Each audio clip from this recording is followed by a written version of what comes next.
চিন্তা করলে যদি জীবনের প্রত্যেকটা সমস্যার সমাধান হয়েই যেত, তাহলে চিন্তা করা ভালো। কত রকম চিন্তা, ছেলের চিন্তা, পরিবারের চিন্তা, বাবা মায়ের চিন্তা, ছেলে মেয়ে যারা রয়েছে তাদের পড়াশোনার চিন্তা, তাদের কেরিয়ার ভবিষ্যৎ নিয়ে চিন্তা, নিজের চিন্তা, শরীর নিয়ে চিন্তা, অসুখ বিসুখ নিয়ে চিন্তা। কত রকম চিন্তা আমরা করি না মনের মধ্যে? যত চিন্তা আমরা করব, তত আমাদের মানসিক এবং শারীরিক সমস্যা হবেই হবে, কঠিন কঠিন অসুখ হবে।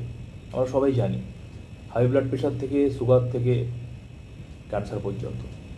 চিন্তা করলে কোনো দিন সমস্যার সমাধান হয় না। ভেবে দেখবেন, আজকের ভাবছেন আমি কালকে রাজা হব, চিন্তা করছেন বসে বসে সারা রাত ভাবছেন, কালকে দেখবেন যেমন ছিলেন তেমন আছেন, রাজা হননি। তাই চিন্তা না করে নিজের যে কর্মটা আমাদের রয়েছে, যে কাজটা আমাদের দায়িত্ব, যে কাজটা পেয়েছি আমরা প্রত্যেকে, নিজস্ব নিজস্ব কাজ, সেই কর্মটা ঠিক করে করা উচিত।